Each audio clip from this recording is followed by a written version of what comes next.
Hello, everybody, and welcome back to a special edition of In the Trenches. The Bucs made the playoffs, everybody. I didn't hear a lot of people saying the Bucs are going to make the playoffs at the beginning of the year, including myself.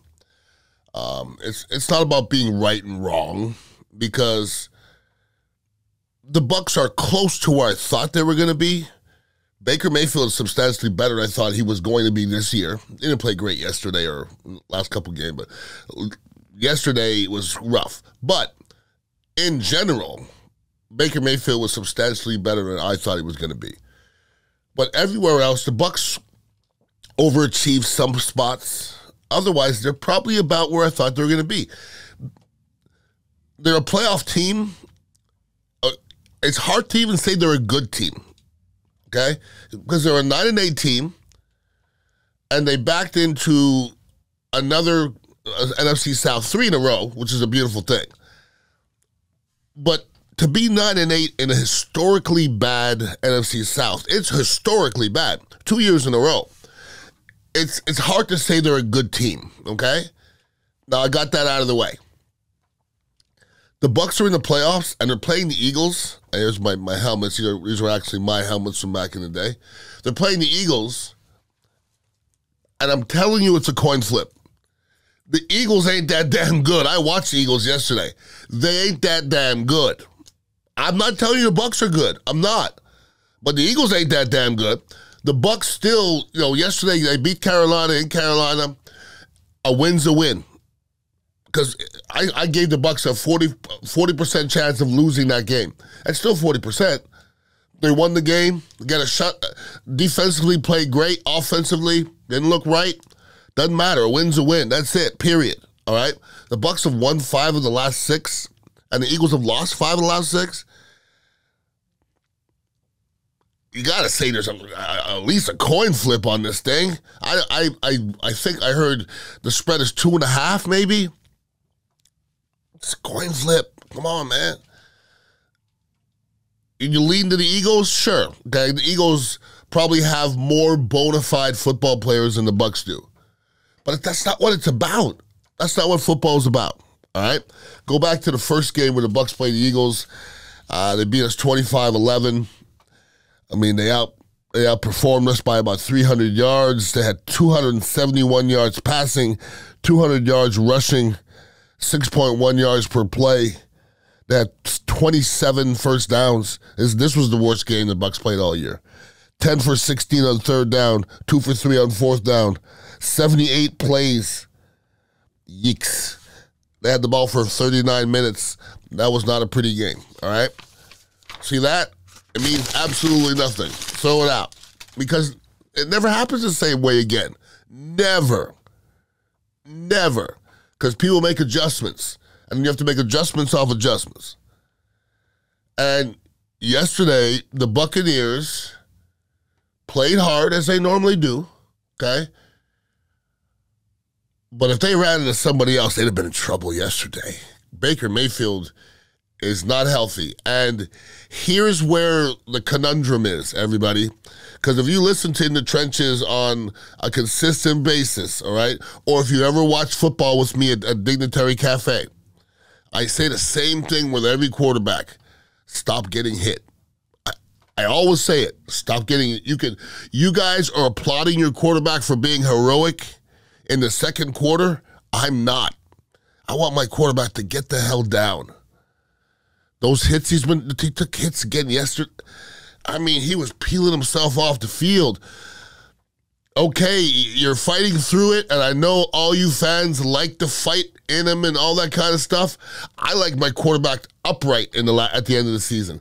And the unfortunate part is Baker's made the playoffs before.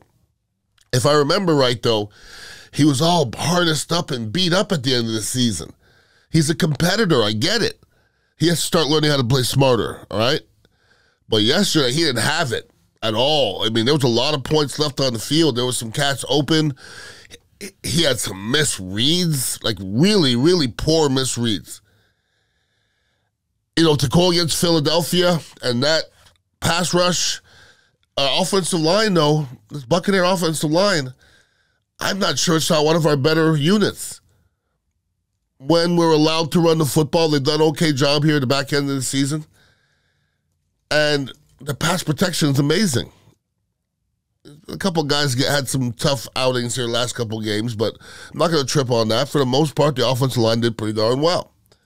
Let me talk about a couple of different things that happened last week. Antoine Winfield Jr. had a snub for the Pro Bowl, okay? I'm going to say this, and I'm about as consistent as can be. Nobody gets snubbed. It's a process. You go through a process, and either you make it or you don't. He didn't make the process. Whether he deserves it or not has nothing to do with him going. It really doesn't. A lot of times you go a year after you're supposed to go. That's what usually happens. It's a popularity contest. But he had more time. Doesn't matter. People on the West Coast really haven't heard of Antoine Winfield Jr. They heard of Buda Baker, though. It's a popularity contest. I mean, there was times where Nate Newton was going to Pro Bowls, and I'm like, I'll put my film up against Nate Newton anytime. But Nate Newton for the Dallas Cowboys, in my last year with the Philadelphia Eagles, John Madden asked to talk to me because he said he'd never heard of me before. He goes, I looked at your bio and saw that you started for 9 years, and I couldn't believe that the guy started for 9 years and I never heard of him before. So all those years I thought I was going to make the All-Madden team? Probably not. It's exposure, everybody. It's not about how good you play all the time. It's not, okay? So that whole thing about Antoine Winfield Jr. snubbed, listen, should he have made it? Absolutely. Is he the best player the Buccaneers have right now? I would say yes. Would he be a star on anybody's team? Yup, he's that good. It's a process. He just went through another step of the process, and next year he'll be in if he even plays half as well as he played this year. Because this year, Antoine Winfield Jr., he got a little John Lynch and he got a little Rondé Barber in him. Okay? He's everywhere creating stuff all the time. Now, the play he made yesterday on the goal line was against DJ Shark. Why are you shocked? He made the same play against Ritter against Atlanta. He made the exact same play. So I could think of 2 touchdowns he directly saved. Directly. They're walking touchdowns, both of them.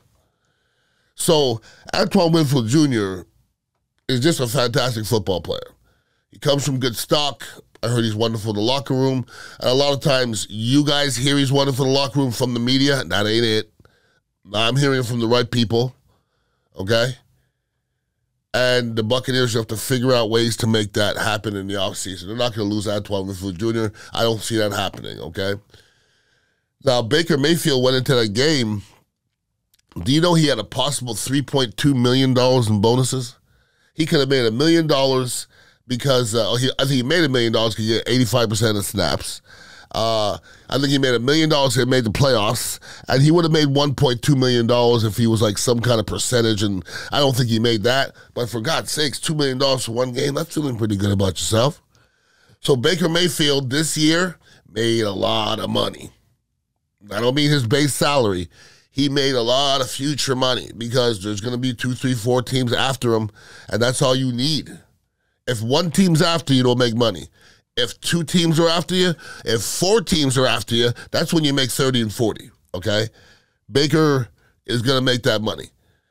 I'd like to see him finish off with a bang because I would be leery, if I was another organization about the way this season ended. Like I said, I've seen this before. I've seen this act before where you did the heroics through the season, and at the end of the season, you're all beat up and you can't move around. Because the one bomb to Evans, he was 15 yards short on that one, yo. He was way, way, way short of that ball. The Panthers, that might have been one of the most non-threatening things I've ever seen. And I don't even think the Bucs played that great defensively. I don't. The Panthers are the most non-threatening offense I've seen in a long time. The quarterback's non-threatening. I don't even know what they're trying to get accomplished. I really don't. The Bucs played okay. JTS with the big sack, okay? I'm not going to change what I say. I'm not going to applaud you until you run through somebody. Sounds run through somebody. That's when he ran around him. He don't have enough sacks to tell me I'm wrong on that one. But it's good to see him make a big play, all right?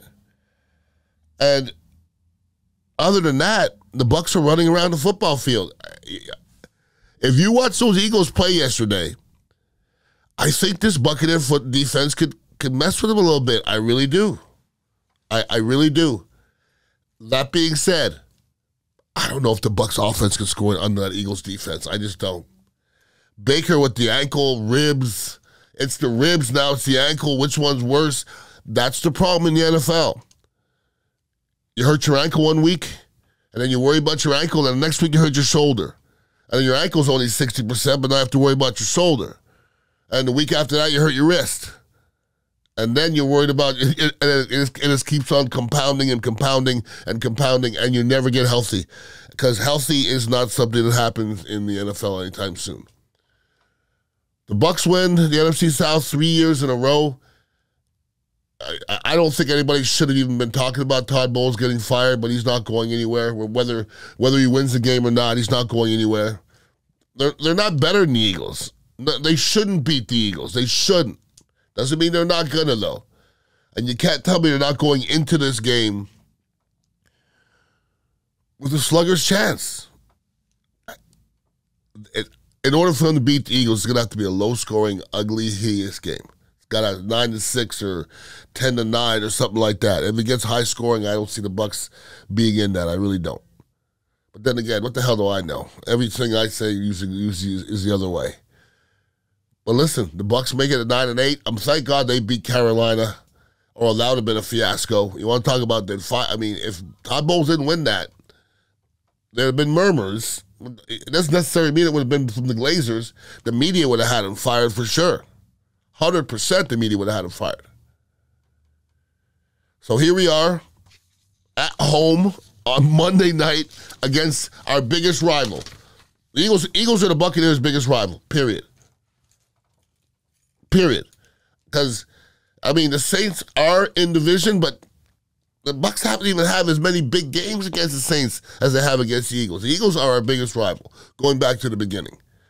So Monday night, I mean, can't get no better than that. Plus, the Bucs and Baker Mayfield get another extra day and a little bit to rest.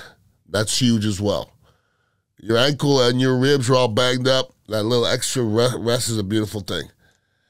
So let's hope next week, Tuesday, we're talking about craziness, because I'm giving it a flip of a coin for this game. And you get to the next game, it don't matter who it is, you got a chance. You got a chance. It's that easy. If anybody wants to hit me up, it's Ian_Beckles on, I do the Instagram. And come hang out here at the Dignitary Cafe, good place to watch football. We got a 10x6 screen, that's feet. And just a good place to hang out and relax yourself. So, Victory Mondays are good. Hope everybody's enjoying themselves, and be safe. Peace out.